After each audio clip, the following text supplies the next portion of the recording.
भारत माता की। भारत माता की। भारत माता की। थाने सगळाने राम राम। राजस्थान के राज्यपाल हरिभाऊ बागड़े जी, यहां के लोकप्रिय मुख्यमंत्री श्रीमान भजनलाल जी, पूर्व मुख्यमंत्री बहन वसुंधरा राजे जी, केंद्रीय कैबिनेट के मेरे साथी अश्विनी वैष्णव जी, अर्जुन राम मेघवाल जी, राजस्थान की उप मुख्यमंत्री दिया कुमारी जी, प्रेमचंद जी, राजस्थान सरकार के अन्य मंत्रीगण, संसद में मेरे साथी मदन राठौड़ जी, अन्य सांसद और विधायकगण और मेरे प्यारे भाई और बहनों, आप सभी यहां इतनी विशाल संख्या में आए हैं और इतनी भयंकर गर्मी के बीच, और आज इस कार्यक्रम से देश के 18 राज्य और केंद्र शासित प्रदेशों से भी लाखों लोग ऑनलाइन आज यहां हमारे साथ जुड़े हैं। अनेक राज्यों के राज्यपाल, मुख्यमंत्री, लेफ्टिनेंट गवर्नर, अन्य जनप्रतिनिधि आज हमारे साथ हैं। मैं देश भर से जुड़े सभी महानुभावों का, जनता जनार्दन का अभिनंदन करता हूं। भाइयों और बहनों, मैं यहां पर करणी माता का आशीर्वाद लेकर आपके बीच आया हूं। करणी माता के आशीर्वाद से विकसित भारत बनाने का हमारा संकल्प और मजबूत हो रहा है। थोड़ी देर पहले विकास से जुड़ी 26,000 करोड़ रुपए की परियोजनाओं का यहां शिलान्यास और लोकार्पण हुआ है। मैं इन परियोजनाओं के लिए देशवासियों को, राजस्थान के मेरे भाई बहनों को बहुत बहुत बधाई देता हूं।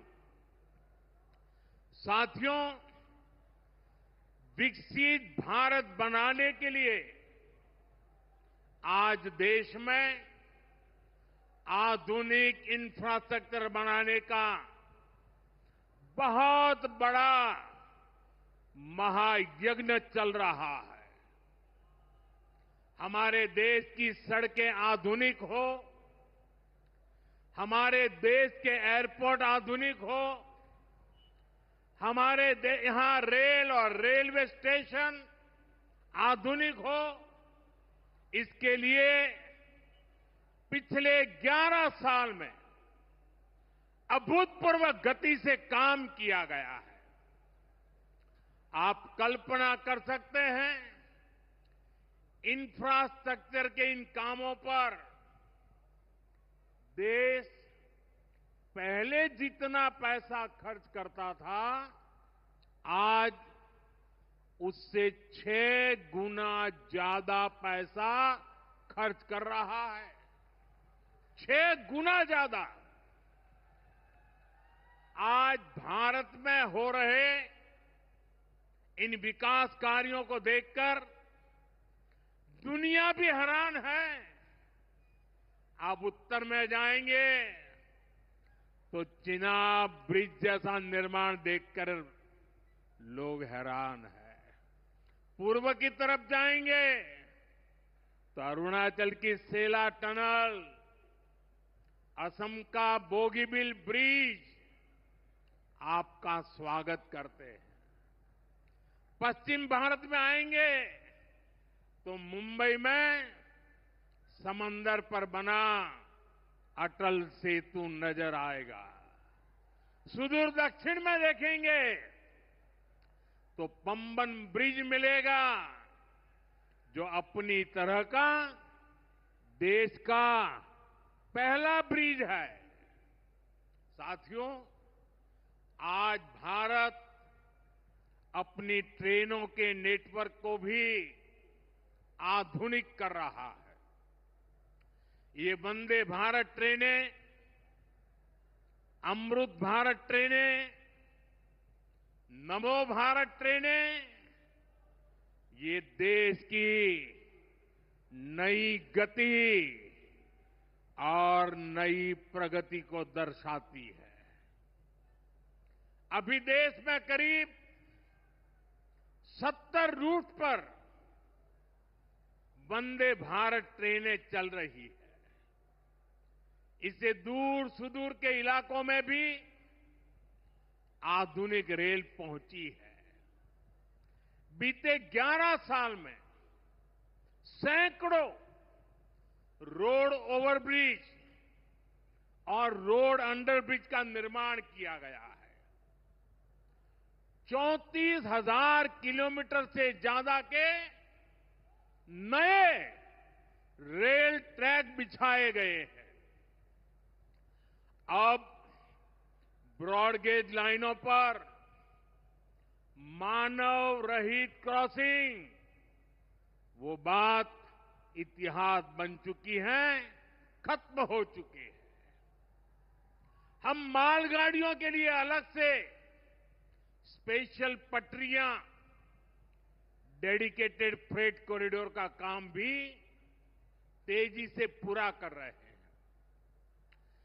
देश के पहले बुलेट ट्रेन प्रोजेक्ट पर काम चल रहा है और इन सबके साथ ही हम एक साथ देश के करीब 1300 से अधिक रेलवे स्टेशनों को भी आधुनिक बना रहे हैं। साथियों, आधुनिक हो रहे इन रेलवे स्टेशनों को देश ने अमृत भारत स्टेशन का नाम दिया है। आज इनमें से 100 से अधिक अमृत भारत स्टेशन बनकर के तैयार हो गए हैं। सोशल मीडिया पर भी लोग देख रहे हैं कि इन रेलवे स्टेशनों का पहले क्या हाल था और अब कैसे इनकी तस्वीर बदल गई है। साथियों, विकास भी, विरासत भी, इस मंत्र का इन अमृत भारत रेलवे स्टेशनों पर उसका नजारा साफ साफ दिखाई देता है। ये स्थानीय कला और संस्कृति के भी नए प्रतीक है। जैसे राजस्थान के मांडलगढ़ रेलवे स्टेशन पर महान राजस्थानी कला संस्कृति के दर्शन होंगी। बिहार के थावे स्टेशन पर मां थावे वाली के पावन मंदिर और मधुबनी चित्रकला को दर्शाया गया है। मध्य प्रदेश के ओरछा रेलवे स्टेशन पर आपको भगवान राम के आभा का एहसास होगा। श्रीरंगम स्टेशन का डिजाइन भगवान श्री रंगनाथ स्वामी जी के मंदिर से प्रेरित है। गुजरात का डाकोर स्टेशन रणछोड़राय जी से प्रेरित है। तिरुवन्नामलई स्टेशन द्राविड़ वास्तुकला के अनुसार डिजाइन किया गया है। बेगमपट स्टेशन पर आपको काकतीय साम्राज्य के समय का आर्किटेक्चर देखने को मिलेगा। यानी हर अमृत स्टेशन पर आपको भारत की हजारों साल पुरानी विरासत के दर्शन भी होंगे। ये स्टेशन हर राज्य में टूरिज्म को भी बढ़ावा देने के माध्यम बनेंगे, नौजवानों को रोजगार के नए मौके देंगे और मैं उन शहर के नागरिकों को, रेलवे में यात्रा करने वाले पैसेंजर से प्रार्थना करूंगा, ये सारी संपत्ति के मालिक आप हैं। कभी भी वहां गंदगी न हो, इस संपत्ति का नुकसान न हो, क्योंकि आप उसके मालिक हैं। साथियों, इंफ्रास्ट्रक्चर बनाने के लिए जो पैसा सरकार खर्च करती है, वो रोजगार भी बनाता है, व्यापार कारोबार भी बढ़ाता है।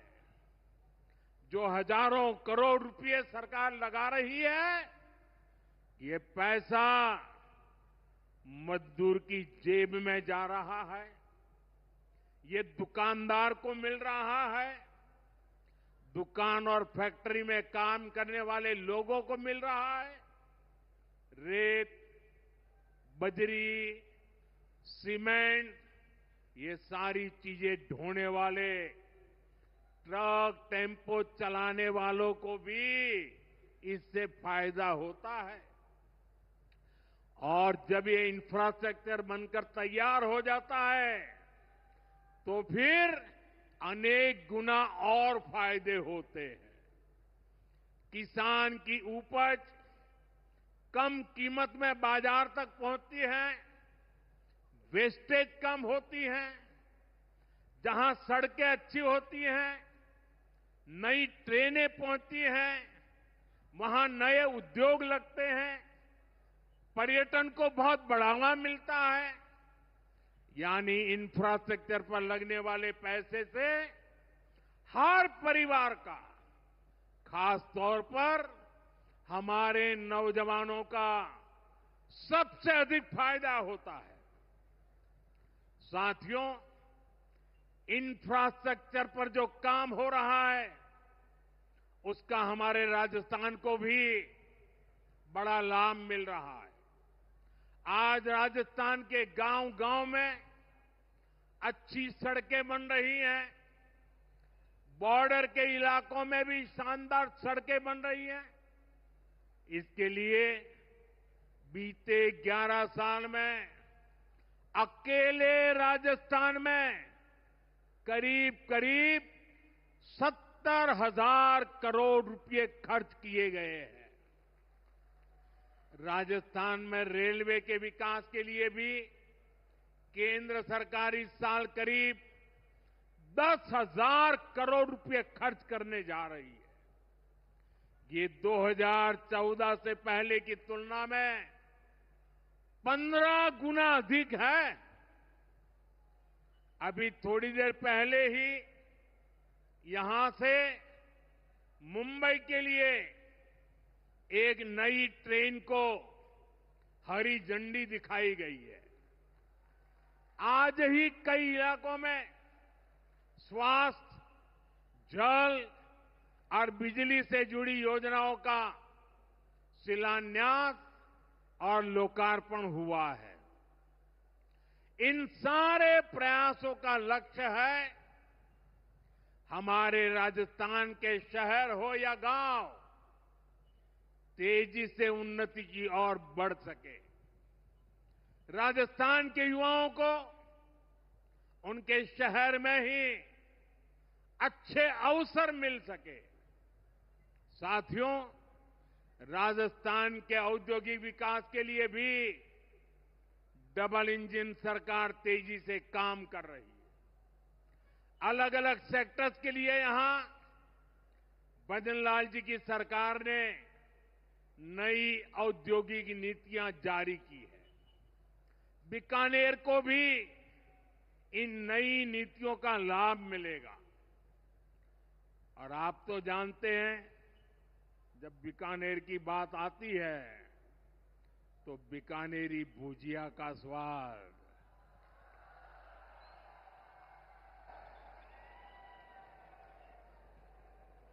और बीकानेरी रसगुल्लों की मिठास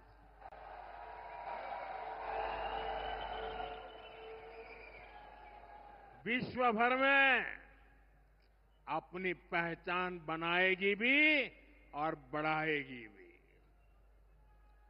राजस्थान की रिफाइनरी का काम भी अंतिम चरण में है। इससे राजस्थान पेट्रोलियम आधारित उद्योगों का प्रमुख हब बनेगा। अमृतसर से जामनगर तक जो 6 लेन का इकोनॉमिक कॉरिडोर बन रहा है, वो राजस्थान में श्रीगंगानगर, हनुमानगढ़, बीकानेर, जोधपुर, बाड़मेर और जालोर से गुजर रहा है। दिल्ली मुंबई एक्सप्रेसवे का काम भी राजस्थान में लगभग पूरा हो गया है। कनेक्टिविटी का ये अभियान राजस्थान में औद्योगिक विकास को नई ऊंचाई पर ले जाएगा। साथियों, राजस्थान में पीएम सूर्यघर मुफ्त बिजली योजना भी तेजी से आगे बढ़ रही है। इस योजना से राजस्थान के 40,000 से ज्यादा लोग जुड़ चुके हैं। इससे लोगों का बिजली बिल 0 हुआ है और लोगों को सोलर बिजली पैदा करके कमाई का नया रास्ता भी मिला है। आज यहां बिजली से जुड़े कई प्रोजेक्ट का शिलान्यास और लोकार्पण हुआ है। इनसे भी राजस्थान को और ज्यादा बिजली मिलेगी। बिजली का बढ़ता उत्पादन भी राजस्थान में औद्योगिक विकास को नई गति दे रहा है। साथियों, राजस्थान की ये भूमि रेत के मैदान में हरियाली लाने वाले महाराजा गंगा सिंह जी की भूमि है। हमारे लिए पानी का क्या महत्व है, यह इस क्षेत्र से बेहतर भला कौन जानता है। हमारे बीकानेर, श्रीगंगानगर, हनुमानगढ़, पश्चिम राजस्थान के ऐसे अनेक क्षेत्रों के विकास में पानी का बहुत बड़ा महत्व है। इसलिए एक तरफ हम सिंचाई परियोजनाओं को पूरा कर रहे हैं और साथ ही नदियों को जोड़ रहे हैं। पार्वती, काली सिंध, चंबल लिंक परियोजना से राजस्थान के अनेक जिलों को लाभ होगा। यहां की धरती, यहां के किसानों को फायदा होगा। साथियों,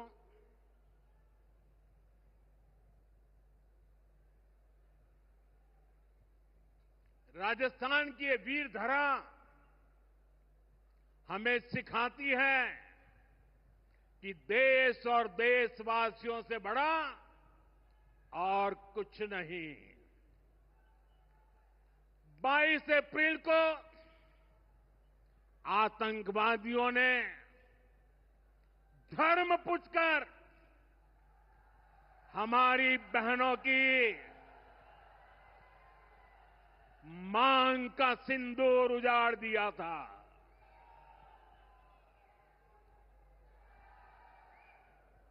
वो गोलियां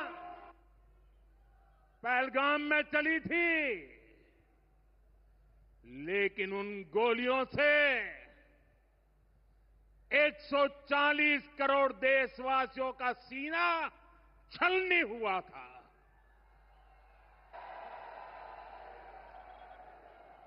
इसके बाद हर देशवासी ने एकजुट होकर संकल्प लिया था कि आतंकवादियों को मिट्टी में मिला देंगे, उन्हें कल्पना से भी बड़ी सजा देंगे। आज आपके आशीर्वाद से, देश की सेना के शौर्य से हम सब उस प्रण पर खरे उतरे हैं। हमारी सरकार ने तीनों सेनाओं को खुली छूट दे दी थी।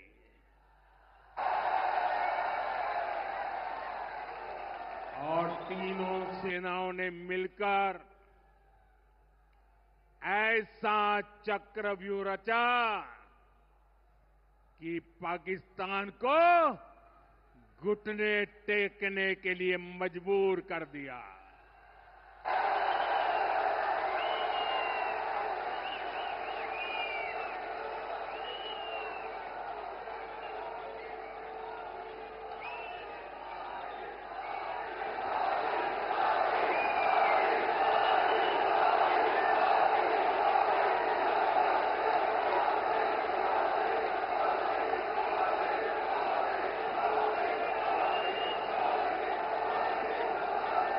साथियों, 22 तारीख के हमले के जवाब में हमने 22 मिनट में आतंकियों के 9 सबसे बड़े ठिकाने तबाह कर दिए।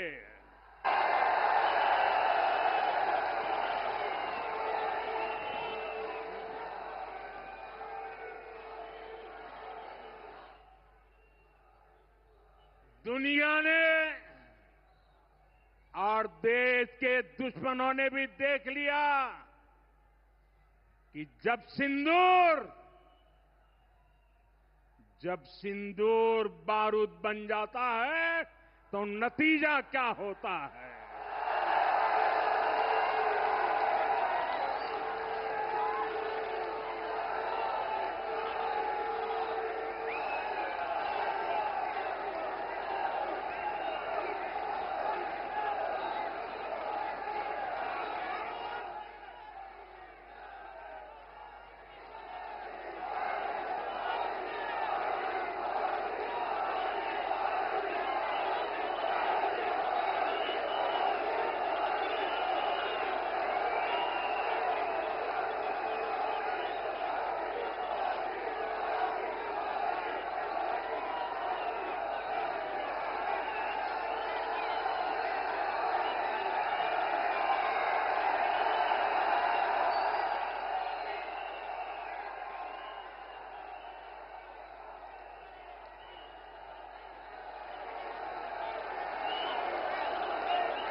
वैसे साथियों,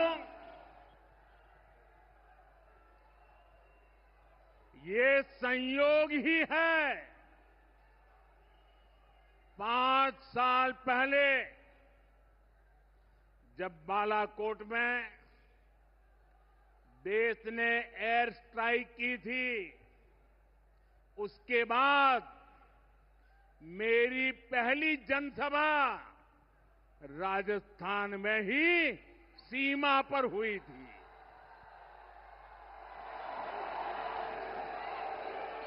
वीर भूमि का ही ये तप है कि ऐसा संयोग बन जाता है।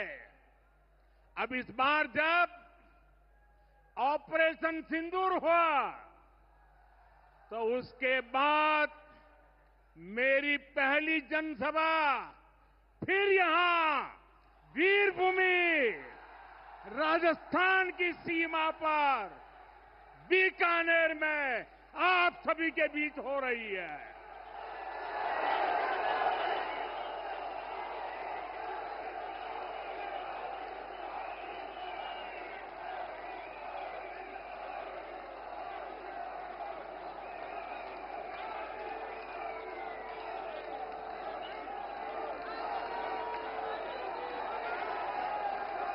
साथियों, चूरू में मैंने कहा था, एयर स्ट्राइक के बाद मैं आया था, तब मैंने कहा था, सौगंध मुझे इस मिट्टी की, मैं देश नहीं मिटने दूंगा, मैं देश नहीं झुकने दूंगा।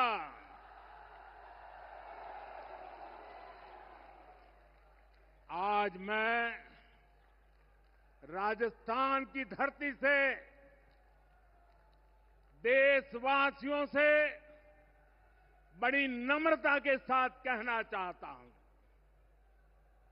मैं देश के कोने कोने में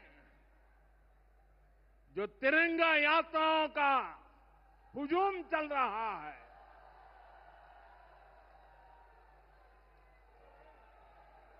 मैं देशवासियों से कहता हूं,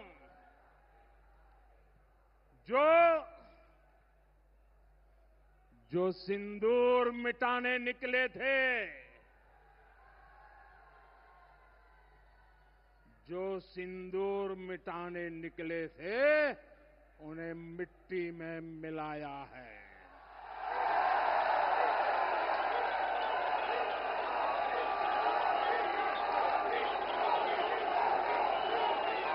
जो हिंदुस्तान का लहू बहाते थे, जो हिंदुस्तान का लहू बहाते थे, आज कतरे कतरे का हिसाब चुकाया है।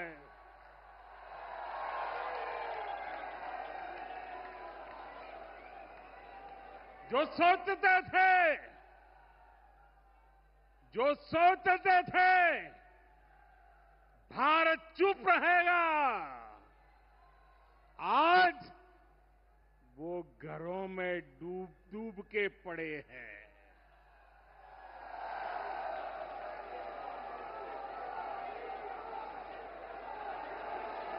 जो अपने हथियारों पर घमंड करते थे, जो अपने हथियारों पर घमंड करते थे, आज वो मलबे के ढेर में दबे हुए हैं।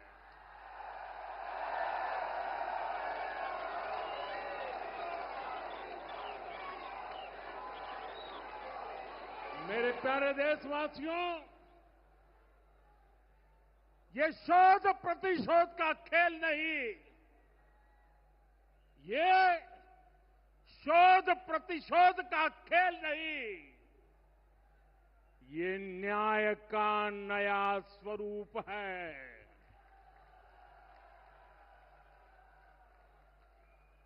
ये न्याय का नया स्वरूप है।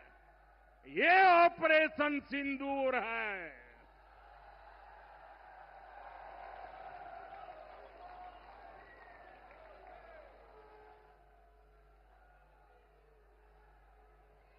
ये सिर्फ आक्रोश नहीं है, ये सिर्फ आक्रोश नहीं है, ये समर्थ भारत का रौद्र रूप है। ये भारत का नया स्वरूप है।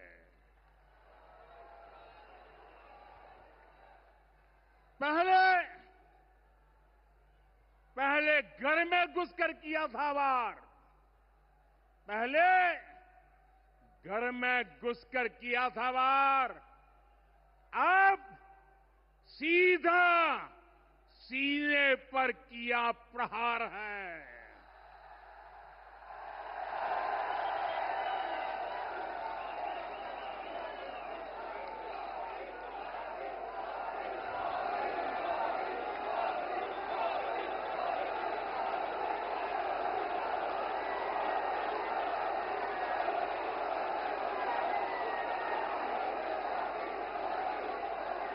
आतंक का फन कुचलने की,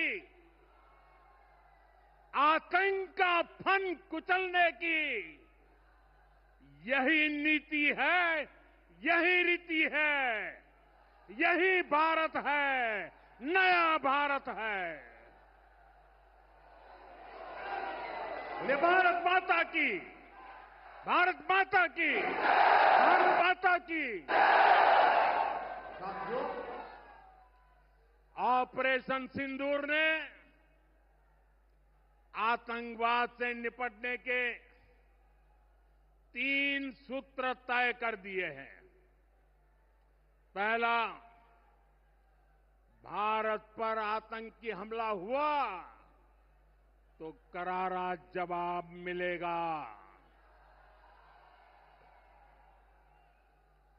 समय हमारी सेनाएं तय करेगी, तरीका भी हमारी सेनाएं तय करेगी और शर्तें भी हमारी होगी। दूसरा, एटम बम की गीदड़ बप्तियों से भारत डरने वाला नहीं है। और तीसरा, हम आतंक के आकाओं और आतंकी सरपरस्त सरकार को अलग अलग नहीं देखेंगे, उन्हें अलग अलग नहीं देखेंगे, उन्हें एक ही मानेंगे। पाकिस्तान का ये स्टेट और नॉन स्टेट एक्टर वाला खेल अब नहीं चलेगा। आपने देखा होगा, पूरी दुनिया में पाकिस्तान की पोल खोलने के लिए हमारे देश के 7 अलग अलग प्रतिनिधिमंडल पूरे विश्व भर में पहुंच रहे हैं। और इसमें देश के सभी राजनीतिक दलों के लोग हैं, विदेश नीति के जानकार हैं, गणमान्य नागरिक है। अब पाकिस्तान का असली चेहरा पूरी दुनिया को दिखाया जाएगा। साथियों, पाकिस्तान भारत से कभी सीधी लड़ाई जीत ही नहीं सकता। जब भी सीधी लड़ाई होती है तो बार बार पाकिस्तान को मुंह की खानी पड़ती है। इसलिए पाकिस्तान ने आतंकवाद को भारत के खिलाफ लड़ाई का हथियार बनाया है। आजादी के बाद पिछले कई दशकों से यही चला आ रहा था। पाकिस्तान आतंक फैलाता था, निर्दोष लोगों की हत्याएं करता था, भारत में डर का माहौल बनाता था। लेकिन पाकिस्तान एक बात भूल गया, अब मां भारती का सेवक मोदी यहां सीना तान कर खड़ा है।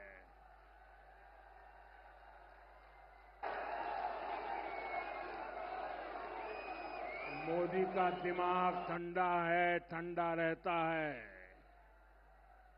लेकिन मोदी का लहू गर्म होता है।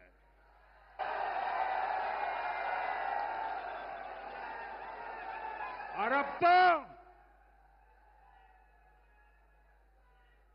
मोदी की नसों में लहू नहीं, गरम सिंदूर बह रहा है।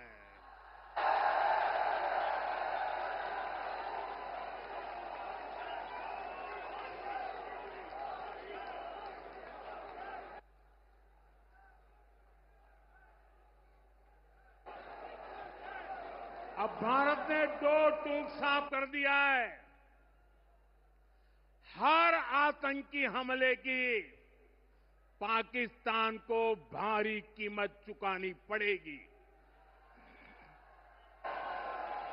और ये कीमत पाकिस्तान की सेना चुकाएगी, पाकिस्तान की अर्थव्यवस्था चुकाएगी।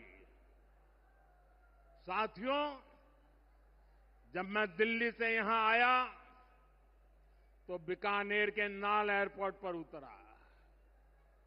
पाकिस्तान ने इस एयरबेस को भी निशाना बनाने की कोशिश की थी, लेकिन वो इस एयरबेस को रत्ती भर भी नुकसान नहीं पहुंचा पाया।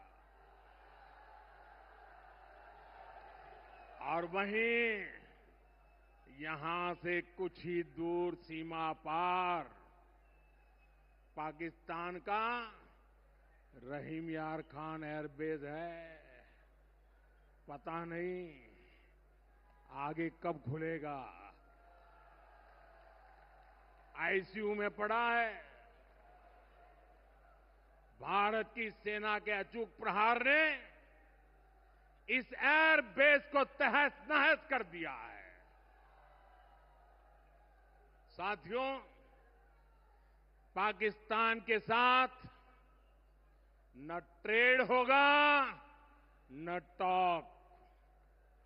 अगर बात होगी तो सिर्फ पाकिस्तान के कब्जे वाले कश्मीर की, पीओके की। और अगर पाकिस्तान ने आतंकियों को एक्सपोर्ट करना जारी रखा तो उसको पाई पाई के लिए मोहताज होना होगा। पाकिस्तान को भारत के हक का पानी नहीं मिलेगा। भारतीयों के खून से खेलना पाकिस्तान को महंगा पड़ेगा। ये भारत का संकल्प है और दुनिया की कोई ताकत हमें इस संकल्प से टिका नहीं सकती है।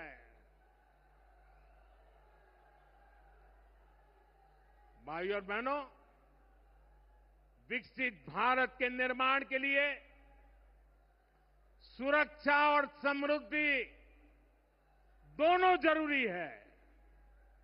ये तभी संभव है जब भारत का कोना कोना मजबूत होगा। आज का ये कार्यक्रम भारत के संतुलित विकास का, भारत के तेज विकास का उत्तम उदाहरण है। मैं एक बार फिर इस वीर धरा से सभी देशवासियों को बधाई देता हूं। मेरे साथ बोलिए, दोनों मुट्ठी बंद करके पूरी ताकत से बोलिए, भारत माता की, भारत माता की, भारत माता की। वंदे वंदे वंदे वंदे वंदे वंदे वंदे वंदे वंदे